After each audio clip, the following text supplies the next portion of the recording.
Never had a chance. Never had a chance. The old Daredevil in there. Man, he is Daredevil. in Yeah. this.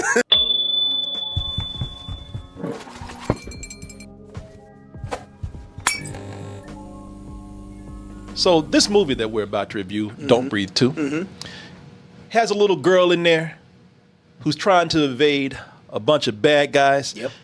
She's actually pretty successful at it. I'm not going to say to what effect, but she's actually pretty good at it. Yeah, she's competent. Do you know why? Because she's creative and innovative. The blind man probably gave her a subscription here to KIWICO. Of course. If you have any kids, or if you're just a kid at heart, KIWICO, they send out crates and they make the future of fun great, engaging, and enriching, and seriously, seriously fun. These games over here, they're designed to encourage these kids to not only have fun, but also, you know, open their minds. Right. Learning and all that. Learning. Yeah, man, they want to teach these kids, lean them into learning about STEAM. Science, technology, engineering, art. What do you think that M is for? Math. Math. Oh, look at you. They've been designed by aerospace engineers, ex-aerospace engineers. Okay. Oh, boy, these are going to be some smart kids Yeah, over that's here. what I want. They've been tested by teachers and kids alike. Good. What they do here is that they send out crates in different categories here. And they're built for so many different ages, anywhere from 4 to 104. You can get a subscription to these where they'll send you a different crate based on you or your child's interest. Interesting. Again, like they have the Eureka crate, the Tinker crate, Doodle crate. These are to encourage interest in science, math, and the arts. And to show you, I am building my own headphones right now. Yay! That was awesome. Yeah. No, I'm building my own headphones. No, seriously, I am building my own headphones. And once I'm done, they're supposed to work. They send you the instructions. Okay. In the box right here. They also send you all the parts. As you can see, the headphone parts. I got that. Yeah, Right here. They got your little earmuffs. Me being a grown-ass man having a good time with this. Again, imagine if you're getting this for your kids and you can get that to them every month with a crate of their choice. And right now, you can start by getting 50% off your first month of KIWICO crates. Just go to kiwico.com/double toasted and get 50% off your first month. Once again, that is kiwico.com/double toasted. Double toasted is all one word. Okay. Imagine the joy you're going to have sitting back and watching your kid have fun and also knowing they smart. The pride that you have. Yeah, I wish I had these things when I was a kid. Yeah, I know. Yeah. So once Very again, this review is sponsored and approved by KIWICO. All right. After trying to impregnate a woman with a turkey baster, Yep. you would say that the blind man is the last man that needs a child. Not to discriminate against the man, but let's face it, people. First of all, he's old, he's blind. Yes. Not to discriminate. Oh yeah, he's also a murdering rapist. Yep. Yeah. He's all those things. He's all the. But somehow, some way, God has found a way to bless him with a child. That's the second time now. Second right? time. Little girl just wandering the streets, fresh out of a burning house. A lot of them apparently in Detroit. Somehow he smelt her crispy ass walking down the street. Like, I'll take you. This is fine. Somehow this man smelt a burning little girl going down the street. And said, you know what, let me take you in Yeah. and be your father. It's almost like God set that house on fire for him. Seems to be the case. Yeah, man. How this man keeps scooting up kids and finding children, I don't know. But hey, you know what? That's the premise. That is the premise right there. So in the latest, that is in Don't Breathe. Now, in Don't Breathe 2, that is the thing. This man finds a girl still smoking. Walking up. Warm. Oh, she's nice and warm. I love it. He smelled her like almost like they pulled a little girl out the oven. Freshly baked. Freshly baked. Ready to take home. And he picks her up and brings her to his new dilapidated shithole of a house. Man, he loves those shitty houses. I thought if you get with the insurance money, you're going to get a nice place. No, he wants a crappy place. Yeah. That's just what he desires. Or maybe somebody sold him that house for a lot of money. And they say he's blind. He's not gonna know how shit is. No, I don't care how it looks. That's true. They sold that house for $700,000 for a house that's worth $100,000. No, it's beautiful. Yeah. You'll love the amenities and the accoutrements. It's gorgeous. Yeah. It's, Plenty of windows look out. I mean, well, it doesn't matter. It doesn't matter for you, but the view is great. yeah. Neighborhood's very nice. Blam! Oh, I'm sorry. I dropped something. Yeah. Sorry, I was very loud. But this time, what's different is that the intruders, because he's being broken into again. Because look, they're even worse. Because y'all are thinking like, you know what? Maybe they don't need children, but maybe now that he's got this little girl, maybe he'll settle his ass down and stop trying to stick turkey basters up people. He might have stopped that. Yeah, he might have stopped that. You know, he might be actually a good father. He wants a kid that bad, but. What do you know? Somebody's still breaking into his house, man. This man can't have a home without people busting in there. That's true. And trying to take what's his. Money, little girls. Yeah. They got little girls, yeah. Yes. And we all know how that works out. But this time, could the intruders be people that expose him for who and what he is?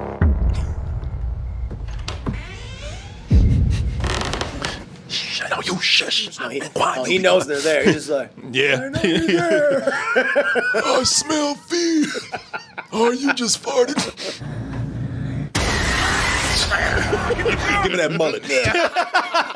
That was a weakness, man. I grabbed hold of it. You don't have no mullet around the blind, man. No. He can smell your mullet. Rip it out. You're gonna see what I see. Or don't see. Yeah, that's literally what he means. Never had a chance. The old Daredevil in there. Man, he is Daredevil. Yeah. Gotta get that hammer. Yeah. All right, so look. Okay. Let's just. This is something I'm not gonna say it bothers me because I understand why it happens. This is something I just need to let people know that look, they're advertising a lot of movies today as horror movies that are not horror movies. Mm-hmm. This is not a horror movie. And I feel like I'm gonna have to make a bigger point out of this because I've been saying this about a lot of things, and that's because that's what they've been doing with a lot of things. You know, this is not horror, just like a lot of movies out there weren't horror. It's the real Purge. They're coming. That was there's a few of the Purge movies that are just straight up action movies. Yes. The Forever Purge is a straight up action movie. It's an action thriller, man. While this movie has violence on the level of a horror film, it's not it's not a horror movie. They market this as an action movie because that's what makes money, man. You know, when you market something under the label like Ghost House or Blumhouse, sometimes they're not horror films, but they'll push them that way because they make money. Yeah. This is not a horror movie at all, if you ask me. Don't Breathe 1. Now, I think Don't Breathe 1 actually is an action movie with elements of horror in there. Yeah. Because the reason why, because in that first one, the blind man, look, this was mostly at night. Mm-hmm. It's in a big spooky house. Yep, it's one location. And most importantly, the blind man, since we don't know his name, we don't know anything about him, he's scary because he's mysterious and he's a force of nature. Yeah, he might as well be Jason Voorhees or Michael Myers. Exactly. Yeah. Bring your ass here. Let me go. Well, he let him go. Yeah, he did do that. I was like, I will oblige you. Yeah. There were some really cool moments in that movie which played out like a horror movie, man. Yeah, when he's moving around the house and it makes sense that he's moving around, everyone's trying to avoid him at the same time. The choreography in the original film is great. Oh, that corridor scene right there. That's what sold the movie. Yep. Yeah. In that first movie, he's like a slasher, a monster from a video game or from a movie. Mm-hmm. You know, in a way. So. People coming in here to watch a horror movie, that's not really the case. No. This is look. Here, there's no shadowy figures at all. Look, it's a bunch of scumbags. Yes. Perfect way to describe It's just them. people who are shittier than one another, are shittier than the other person, but there's no shadowy figures. There's no real boogeyman here. When we meet the blind man, look, just in this trailer, he's losing his shit. He's going crazy doing, blind man crazy ass stuff. But when we meet him, he now has a name. Right. His name is Norman. My name's Norman. His name is Norman. We meet him on a bright sunny day. Yes. I mean, it's as bright and sunny as shitty Detroit can be, or the worst parts of Detroit can be. I gotta say, man, like, I know Detroit has a bad reputation, especially in movies, but I'm like, my God, is every square inch of it just a shithole? It is not. How they showed Detroit in this, even RoboCop would be like, nah, I'm good. I'm not gonna patrol this area, because my Lord, everything is covered in rust. Everyone looks like they're a meth addict in this film, even the children. Oh, yeah. Oh, my God. It looks like the apocalypse. Yes, it does. It looks like an Addams Family apocalypse that goes on in Detroit. In the beginning, he lives in a shitty house, but it's nice outside. He's got groceries delivered by a woman that he considers to be a friend. He's very polite. Lady is getting his hair cut by his daughter, who he named Phoenix, the crispy ass girl he found coming out that. Makes sense though, right? Rise from the ashes. Yeah, exactly. Yeah. The blind man is no longer scary. Now, I'm not saying that that's a bad thing or a good thing. I'm just saying he's no longer scary in here, despite what he did in the last movie, which we'll address later. Yeah. He's more humanized now. He means you no harm unless you threaten him, at which point he will fuck you up. Yes, he will. Graphically. Great, yeah, bad. You might not be able to see, but you can smell blood. Oh yeah. Because when the villains enter the movie, man, that's when they come in, that's when the movie gets ridiculous, man. Oh yeah. The villains come in, they drive a whole truckload of stupid into this movie. They really do. Well, it also doesn't help, I think, like with the villains. They're like, we're gonna make sure that they are the most villainous villains imaginable. Not only are they home invaders, but they're drug dealers, they're child kidnappers, they're organ stealers, they're everything. If you're indulging in certain crime, they indulge in even more. I'm like, oh my God, they're a jack of all trades of evil. And it doesn't help that they all look like a gang from a Ninja Turtles movie. Oh, very much so. Yeah, they look dated. Or any 80s cartoon, because when they come in, they're wearing chains. Yeah. They're wearing leather, like a motorcycle gang. Yeah, they got skulls on the back of their leather vests. Yeah, they got scullies on. Mullets. I think I saw a pair of fingerless gloves. Oh yeah, there are several fingerless gloves, no doubt about that. They got villainous hair, goatees, stubble, and the mullet. They got a guy who he has such a villainous mullet that he ain't got no hair on the side at all. Shave that off, just to emphasize, I'm bad. It's like the hair on the side of his head went to the back of his head. It just crawled to the back of his head and made a mullet. Even more evil looking. And all of them been soaking in cooking oil. They're all greasy. Yeah, all sweaty. All greasy. No one looks like they've bathed in this movie. They look like people who you fight in Double Dragon. I was thinking that, or they look like Bebop and Rocksteady before they transform. Too bad, because I really like the head guy as an actor, Brendan Sexton III. I actually like him in this movie. They don't give him a whole lot of dialogue, and they make him extra slimy. Yeah. Maybe he's just slimy in person. He's pretty shiny right there. He's typecast. Yeah. Shit, that was I guess that was part of the audition. How much grease you got on you? How much slime? I mean, we're gonna take this sheet of paper. We're gonna put it to your head. Oh my God, this is soaked. Okay, you're hired. You look like the bottom of a pizza cart. Yeah, you look like a piece of parchment paper after you got through baking cookies and shit. Did he just crawl into the audition? I think so. Like a snail? Make sure I put the extra Vaseline on myself. Yeah. Then all right, I'm good. The Crisco Kid. But they're so evil. Yeah, oh yeah. These villains that they instantly make the blind man a protagonist. They instantly do that because they are so bad. And I think that was on purpose. That's what the writers did. Yeah. Even if you don't like the blind man, you can't wait for him to start killing these assholes, man. Yeah. Because they do the three big ones in the movie. For a movie, at least for me, you want me to hate somebody? Have them go in and harm women, children, and animals. Yep. Yeah, they do all that. Yeah, man. They knocked that out. It was almost like a checklist. In the first 15 minutes, they're like, women, children, dog over here. Yeah, man. And that was even before the big action scene starts. Yeah, you know They're a jack of all trades of villainy. You know, they do that creepy shit where little girls just washing their hands and they show up leaning on the wall. You're very pretty. Hey, little girl, what's your name? You're very pretty. You're beautiful. Beautiful. And just touching her like for what? Yeah. It's like, what? Okay, all right. Okay, here we go. Fuck yeah, all right, same thing. That and so, you know, this is where the movie lacks the moral ambiguities That's gone. of the first movie. No, that where it was like, all right, look, you could even go in and make a case for the blind man if you really, really push it. Well, up to a point, I think you could have made a case. Yeah, well, I've seen some people is like, I don't like this guy, but you know, it's a tragic figure that's been pushed to the brink of madness. You know, it's all right, so I get it. But you know, you can sit up here and make kind of arguments for the people that broke into the house. You can make arguments for him. All that shit is gone here. Yeah, it's like, nah, man, get these man, and that's it. You got to kill these dudes. There's no subtlety here. It's just a bunch of dudes that need to die, and they got one dude who's gonna get the job done. Yes, miraculously. Yep. with his increased skill set. Which I know you're going to get to in a second, but it's like I can buy the idea of this man completely knowing every single inch of his house, laying all these traps out. But it's like they have him going all over the neighborhood at this point, and like, man, like across Detroit. I'm like, I'm sorry, no, unless he's Daredevil, unless he's actually supernatural. At one point, they're going to fucking establish that he's supernatural, like a Michael Myers, Jason Voorhees. Like, all right, let's do it.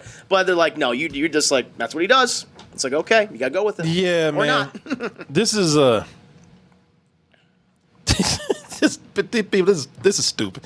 I mean, I'm gonna tell you, the action scenes, all well filmed.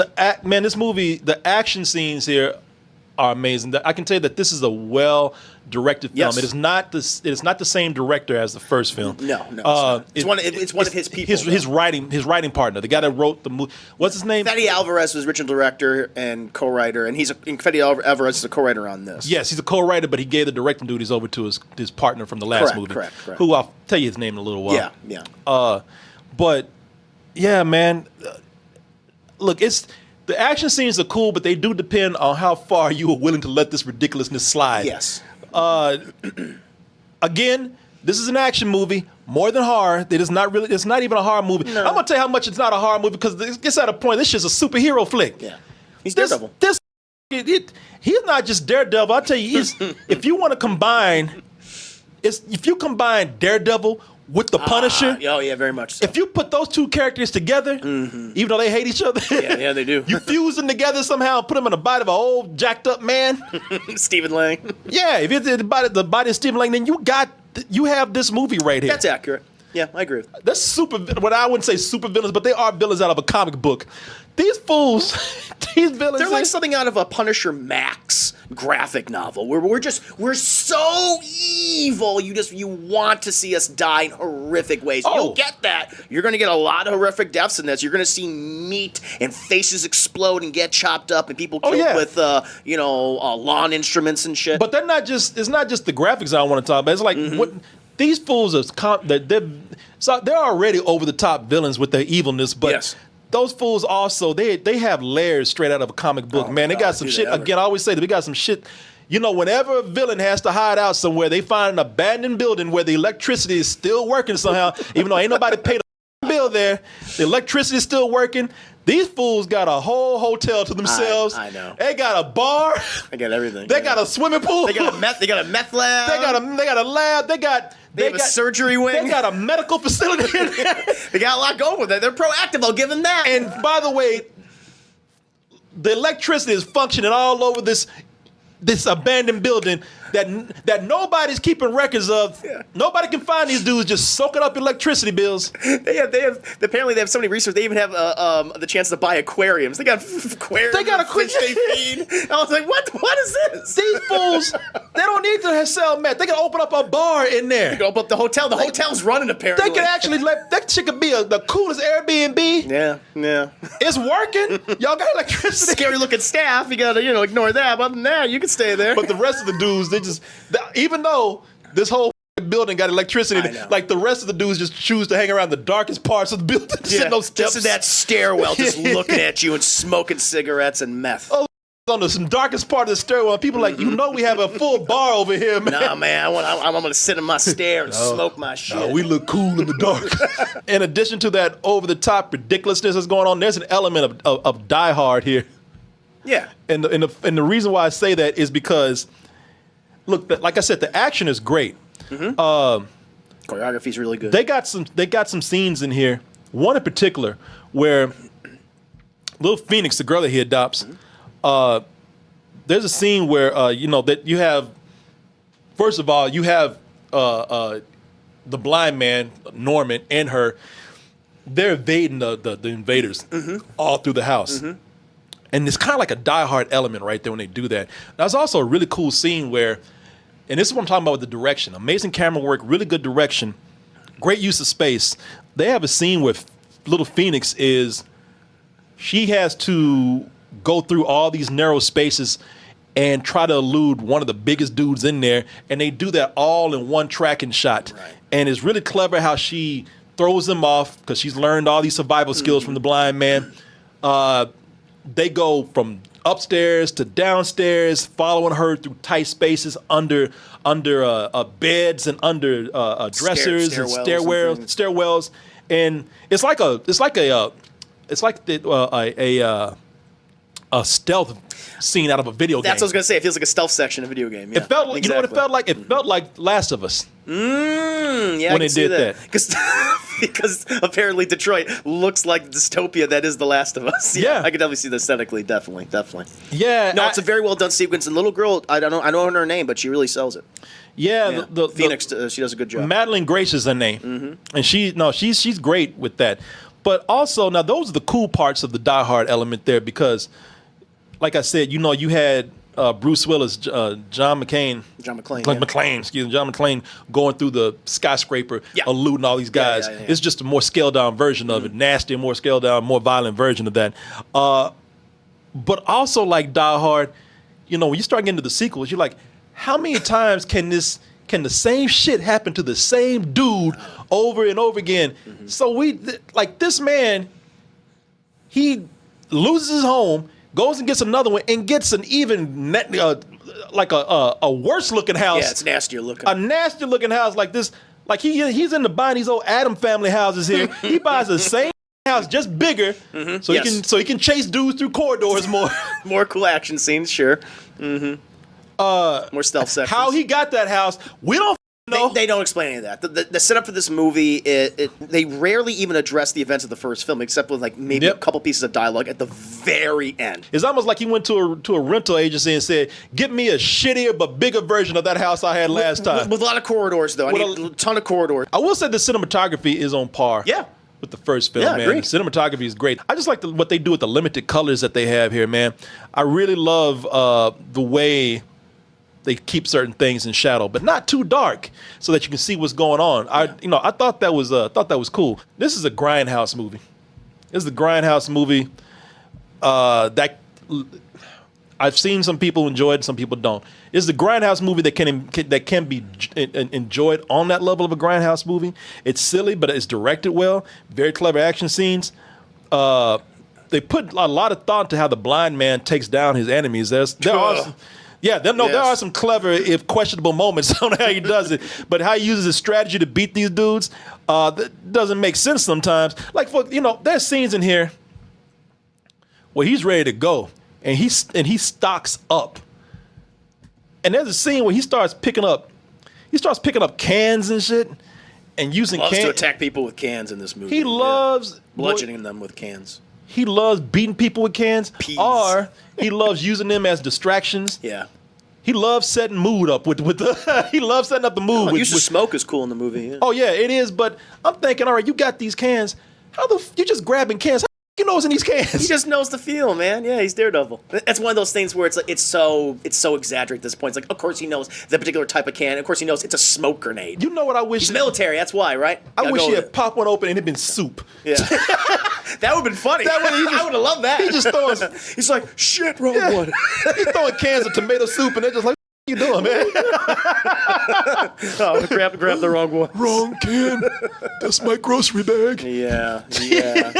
No, it's the thing. It's confetti in there. It's silly peanuts. string. Oh. One of those snakes that comes out. Like a Party City store. Like, you know, the man has like some clairvoyance. He's beyond human at this That's point. what I'm saying. Like, I thought they were gonna go supernatural with him. Yeah. He has the grace of God. 'Cause he's always mentioning God in this movie. He's like, I think I'd do Or something he's like that. the devil, or he's a demon or something. Exactly. So I was like, all right, when's the big reveal gonna be? Yeah. But There's a scene in here where he this is what I mean. Ain't nobody I don't care how much your senses have been elevated. Unless you were a goddamn superhero, this fool feels ripples coming. oh, I know, and he just knows there's 3 people. He knows exactly 3 people to take down. where they are exactly because he spaces them all out. Yeah. Yeah, I and by know. the way, it wasn't because he felt 3 ripples. He felt one. It's one ripple, but he knows that those people created that big ripple. There's a difference between ripples, obviously. Like, what are you talking about? No. I wanted some shit like Pulp Fiction. I wanted him to just shoot and then cut back to the guys and they're like, Go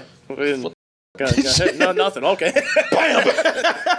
That would have been good. There are some small little twists that they do here. And you know what? I'll say this. When I'm talking about that this is on the level of like if you combine Punisher and Daredevil, that's another reason why I say this is not a horror movie because yes, the violence is very gory. It's on a horror movie level type. But when I compare him to Daredevil, he really is almost like John Bernthal from the Netflix Daredevil. Oh, yes. That the level of violence they do here is about the same level of violence they do there.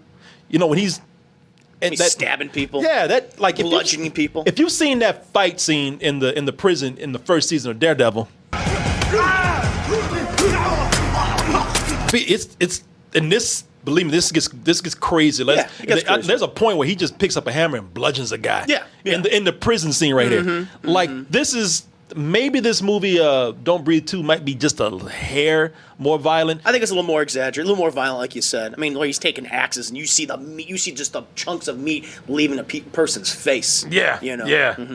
But and I kind of like that. Oh, was that second season? it's I'm done sorry. well. That was second season. Right. So, yeah, I'm sorry. Yeah, Daredevil season 2. Thank you. Yeah, it's kind of long that level, just maybe a little bit more, but the whole time I was watching, I felt like, and it's done well. I think we can both agree on that. I think that there are some nice little twists here and there that could have been better. You know, have a better payoff or a bigger payoff if the movie had better dialogue, Yes. better characters, Better writing. and better writing. They do some heavy foreshadowing at the beginning of the movie. People, look, let's just go ahead and put it out there. In a movie, if the movie starts out in the beginning is showing you news footage, or they showing you this big story, like the movie just stops. Right. They're still looking for the killer who did the killing. You know, if they do, that's gonna play into the movie later. Yes. All right, that's just how it is. Very much so. They're not. The virus continues to spread. It's gonna be zombies or an apocalypse. They're not subtle. Yeah, There's no subtlety in this movie. No, not at all. Everything's very heavy-handed. But I did like the way they kind of threw things off a little bit. It's again, being outlandish as it is, that's a grindhouse level to where you can probably take it. I thought Madeline Grace was very good, though they gave her some sappy dialogue. But that little girl was very good, man. She killed it in the movie. I'm going to say this one more time. On a B movie level, or not even B, like D movie level type of grindhouse film sort of approach here, I think it can be fun, although you're still. You're still dealing with a guy who, there's the issue of this guy being a rapist. Yes. There's the issue of this guy who tried to impregnate a woman with a turkey baster. He did it. Maybe the other one, yeah. Yeah, and tried to do it twice. And this, that's a little crazy right there. And the thing is, people gonna look at this different ways. How do you justify that? And the answer that I saw is they don't. No. They just have him come in because I think for this character. I don't think you ever root for him. Like, I never found myself rooting for him. And just take all the other things aside. Like, at the beginning of the movie, they show you how he's pretty much about to ruin this little girl's life, even though he thinks he's doing the right thing. You never root for him. He's just there to kill shittier people. Immediately when the movie came on, I was like, Jesus, man, get this girl away from this guy. I mean, I don't think he's going to harm her, But it was just like this girl can never go anywhere because he's hiding secrets. She can never have friends. And it's like, how long do you expect this to last? So this guy's already somebody you don't like at the beginning of the movie. You're not rooting for him. And also the movie, they kind of make it aware of what he's done. You know, there are parts in the movie here and there where they keep reminding him, not just at the end, they keep saying, you know, you're a bad man, you've done things. So they try to show you, at least they don't let it go. They try to show you that what he's done is weighing on him. What he's done is something that he feels bad about, and I'm not saying you should forgive him for that, but it is on his mind. He feels a certain amount of a lot of guilt actually, and he's very tormented by what he's done. You know, they're just trying to show you a tragic character that has one thing to do, get this done, and whatever happens after that, however you feel about him, then that's how you feel about him. So, I mean, going into it, I thought it was going to be something where they would not mention this at all, and I would feel very uncomfortable by this. I'm still not easy looking at this guy who's done what he's done, but at the same time, it didn't detest me. It didn't it didn't sicken me when I saw the movie. It's nothing where I think people will look at this and like boycott this because there's a rapist. But I know a lot of people don't feel like, let me just say this, I don't know of a lot. I just know that there are other people who don't feel that way, who will feel just the opposite. And if they do, I understand that because this is not an easy character to put out there. I'm surprised that they even did this movie. But didn't bother me as much. I think they do want you to cheer for him. You do? When he's going up against all these scumbags. I think you want them to these die. Criminals of every Go ahead, I'm trade. sorry. I think these criminals of every trade, it's like, yeah, I think people, they do want you to cheer him on as he's killing all these despicable people. And it's not until the very, very, very, very end they really start to address. I mean, it's only through dialogue, through a couple of bits of dialogue about what he did in the last movie. And to me, like, had that maybe been a bigger part of the film where it's like, okay, well, you have this knowledge and it's constantly weighing on him throughout the entire movie because it's only brought up occasionally, I think in the beginning and at the very end. And I think that would have been better. But again, the weakest element of this movie is its writing, is its characters, is its dialogue. That's where it's always suffered. That's why I think, you know, to a big degree, the last movie also suffered from. I don't know if that is Fede Alvarez's trademark. It's like, hey man, I'm gonna do great when it comes to direction and choreography, but I'm gonna give you a shit story and a shit script. There are things that come out with him, and it's like, no, this guy is monstrous, man, because there's things that he does in front of that little girl, and she's like, stop, and he has to catch himself, and he's just kind of like, shit, I'm doing it again, you know. I didn't feel like they were trying to get you to root for him, because I never did. Yeah. They want you to have those guys die, yes, but when they do, they don't have you say like, good job, man, you're cool now. I just feel like at the very end they were like, oh, okay, like you shouldn't cheer for this guy, even he's admitting he's a monster. But at the very end of the movie, what they do, I'm like, okay, so you still, again, they want to have it both ways, and it's like, come on, make a decision. Don't be so indecisive. The thing is, I can't even feel angry at these villains because I'm like, man, they're so ridiculous. I was like, come on, man. I mean, there's some scenes, like, I don't want to even spoil, but there's literally a scene where someone rolls out doing a twinkle, twinkle, little star. And it's just like, that's a villain right there. But this character's like, oh, Jesus, no, they got suckered. You got to be kidding me. I got to tell you, though, and I can't wait to hear your rating because I'll get my rating after you because, listen, I had fun with a lot of this. Sure. I am more probably drawn in by the direction and just how good looking the action scenes are and how well put together they are. So yeah, I mean I would love to come in and be that guy that like this movie I can't get with this guy is despicable and they should be ashamed of what they're doing. I think that they handled some of that better than I thought they would, and I did enjoy a lot of it. And that's on a technical level. You know, but like I said, that's why I have to say the Grindhouse thing right there because, you know, a lot of these movies, they have exaggerated characters. They do crazy things. They go over the top.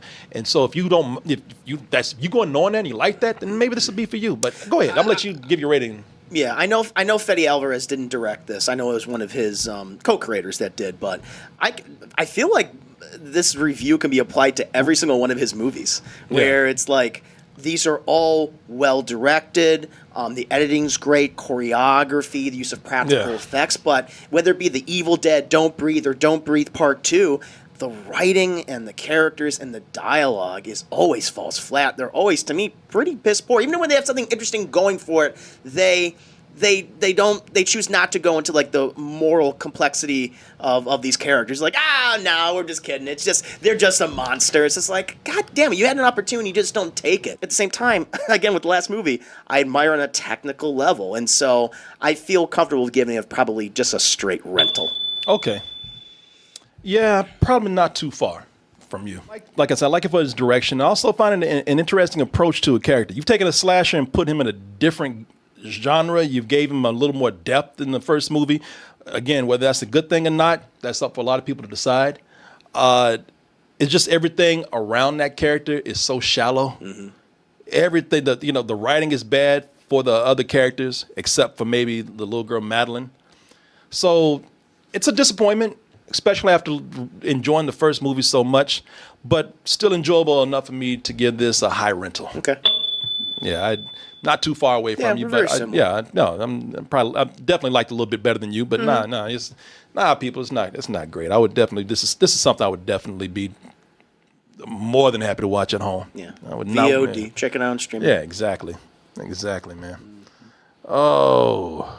Let me see here. Somebody said, no, my channel points. Y'all trying to make predictions over here? I think they got us right. I wouldn't be surprised I did not see the post-credit scene, and I wondered if there was one. Post-credit scene? I was thinking there was. I'm thinking, are they going to pull something? I was like, by that time, I wanted to go home and eat something. So yeah, man, I didn't look. I bet I know what it is. I bet I know what it is. It's him walking towards the camera with a turkey baste. Yeah. It's back. No.